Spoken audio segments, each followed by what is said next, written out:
안녕하세요. 반갑습니다. 프로스케나 워십을 섬기고 있는 이승윤 목사입니다. 오늘은 한절설교 41번째 시간입니다. 오늘 말씀을 통해 하나님의 음성을 듣는 귀한 시간 되기를 소망합니다. 그럼 한절설교 시작하겠습니다.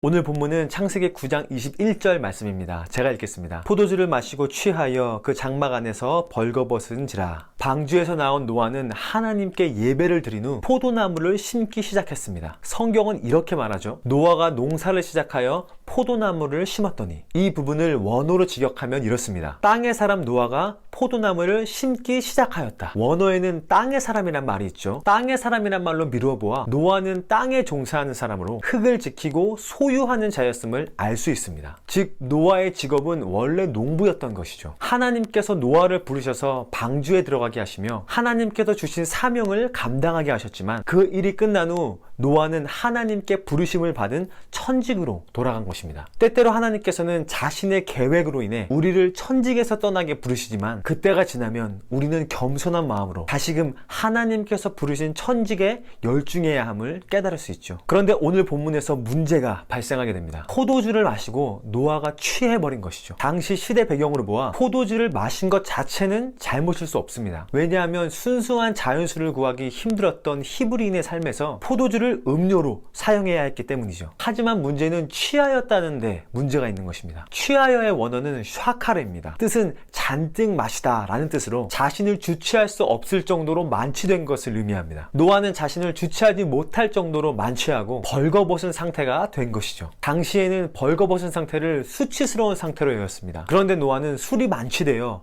수치스러운 상태로 있었던 것이죠. 이전의 노아의 모습을 생각해보면 상상하기 힘든 모습입니다. 노아가 누구입니까? 방주를 만든 장본인 아닙니까? 세상 모든 사람들이 방주를 만든다고 조롱할 때 그러한 조롱을 묵묵히 견디며 방주를 꿋꿋이 만든 사람 아닙니까? 하나님께서 의인이라고 완전한 자라고 인정해준 사람 아닙니까? 하나님과 동행한 사람 아닙니까? 그런 노아가 술에 만취되어서 수치스러운 상태에 있다니 정말 믿기 힘든 장면이죠. 이것이 바로 인간의 연약함입니다. 어제 성령이 충만하여 하나님께 쓰임받았다고 해도 그 다음날 바로 성령의 충만을 잃어버리고 넘어질 수 있는 존재가 바로 인간이라는 존재죠. 노아만 이렇게 넘어졌을까요? 다윗도 하나님 마음에 합한 자였지만 밧세바와 간음하였고, 엘리야도 갈멜산에서 바알신을 섬기는 이교도들을 물리쳤지만 후에 이세벨의 협박이 두려워 도망쳤습니다. 그러면 우리는 어떠할까요? 우리도 언제나 쓰러지고 넘어질 수 있는 것입니다. 고로 우리는 항상 긴장해야 합니다. 넘어지지 않도록 말이죠. 그래서 예수님께서 이렇게 말씀하셨죠. 시험에 들지 않게 깨어 기도하라. 마음에는 원이로되 육신이 약하도다. 우리의 육신이 연약하니 항상 깨어서 기도하라는 것이죠. 그런데 오늘 본문에 시험에 들지 않게 깨어 기도하지 못하게 하는 것이 등장합니다. 그것이 무엇입니까? 바로 술입니다. 종종 청년들이 와서 저에게 질문합니다. 술을 왜 먹으면 안 되나요? 조금 마셔서 취하지 않으면 되는 거 아닌가요? 성경에서 술에 대해 얼마나 비판적으로 이야기하는지 알게 된다면 이러한 질문을 하지 않을 것입니다. 그런데 술을 먹고 또 즐기고 싶으니까 이러한 질문을 하는 것이죠. 제가 술에 대해서 성경이 어떻게 말하고 있는지 한번 쭉 읽어드리죠. 술을 즐겨하는 자들과 고기를 탐하는 자들과도 더불어 사귀지 말라. 성경은 술을 즐겨하는 자들과 교제하지 말라고 말합니다. 상종을 하지 말라는 것이죠. 술 취하고 음식을 탐하는 자는 가난하여질 것이요, 술을 먹는 사람은 가난해질 거라고 성경은 말합니다. 굉장히 부정적이죠. 재앙이 네게 있느뇨, 근심이 네게 있느뇨, 분쟁이 네게 있느뇨, 원망이 네게 있느뇨, 까닭없는 상처가 네게 있느뇨, 붉은 눈이 네게 있느뇨. 술에 잠긴 자에게 있고 혼합한 술을 구하러 다니는 자에게 있느니라. 재앙, 근심, 분쟁, 원망, 까닭없는 상처, 전부 술을 먹는 사람에게 있다고 말합니다. 시간 관계상 여기까지만 찾겠지만 성경에는 술에 대한 부정적인 구절이 아직도 너무나 많이 있습니다. 이러한 구절을 읽고도 굳이 술을 먹어야겠다면 이러한 이유 때문에 먹는다고 하겠죠. 하나님보다 술이 더 좋은 것입니다.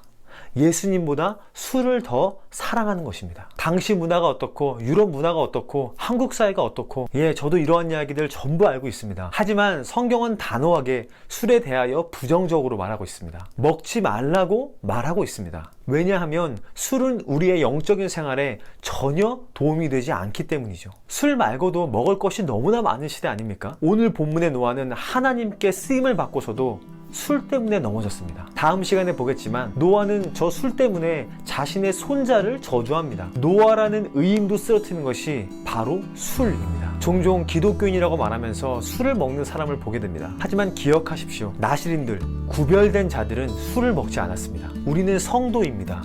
거룩한 무리입니다. 구별된 사람입니다. 성도답게, 거룩한 자답게 술을 멀리하고 영적으로 강건해지기를 축복합니다. 오늘 적용 찬양으로 예수 사랑해요를 선택했습니다. 이 찬양에 이러한 가사가 있습니다. 예수 사랑해요. 나 주 앞에 엎드려 경배와 찬양 왕께 드리네. 나의 마음을 세상의 것이 아닌 예수님께만 드리기 원합니다. 종교 영상으로 이 찬양을 띄우겠습니다. 이 찬양 함께 부르시며 승리하시기를 축복합니다. 감사합니다.